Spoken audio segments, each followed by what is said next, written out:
England యువ cricketer Harry Brook పై BCCI నిషేధం విధించిన సంగతి తెలిసిందే. అర్ధాంతరంగా ఐపీఎల్ నుంచి తప్పుకోవడంతో బ్రూక్ పై 2 ఏళ్ల పాటు ఐపీఎల్లో ఆడే అవకాశం లేకుండా బ్యాన్ చేసింది. దీని ప్రకారం ఈ ఇంగ్లీష్ యువ బ్యాటర్ 2025-26 ఐపీఎల్ సీజన్స్లో ఆడడానికి వీల్లేదు.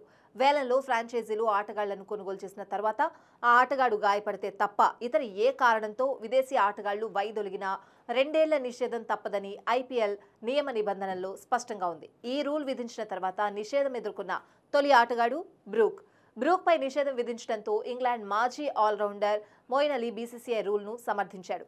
గతంలో చాలా మంది విదేశీ ఆటగాళ్లు ఇలానే చేశారు. ఆ తర్వాత తిరిగొచ్చి వేలంలో ఎక్కువకు అమ్ముడుపోయేవారు. అయితే ఇలాంటి విషయాలు గందరగోళానికి గురిచేస్తాయి. బ్రూక్ తప్పుకోవడంతో ఇప్పుడు ఢిల్లీ క్యాపిటల్స్ తమ ప్రణాళికలన్నింటినీ మార్చుకోవడం చాలా కష్టంతో కూడుకుంది. కుటుంబ కారణాల వల్ల లేదా గాయం వలన తప్పుకుంటే అది వేరుగా ఉండేది. కానీ బ్రూక్ కారణం వేరుగా ఉంది. ఈ విషయంలో నేను బీసీసీఐ రూల్తో ఏకీభవిస్తున్నాను అని మోయిన్ చెప్పుకొచ్చాడు. అయితే బ్రూక్ ఐపీఎల్ కంటే దేశానికి ఎక్కువగా ప్రాధాన్యం ఇచ్చాడు. ఇంగ్లాండ్ క్రికెట్ పైనే ఆడడంపై తాను దృష్టి పెట్టినట్లు ఖరాఖండిగా చెప్పేశాడు.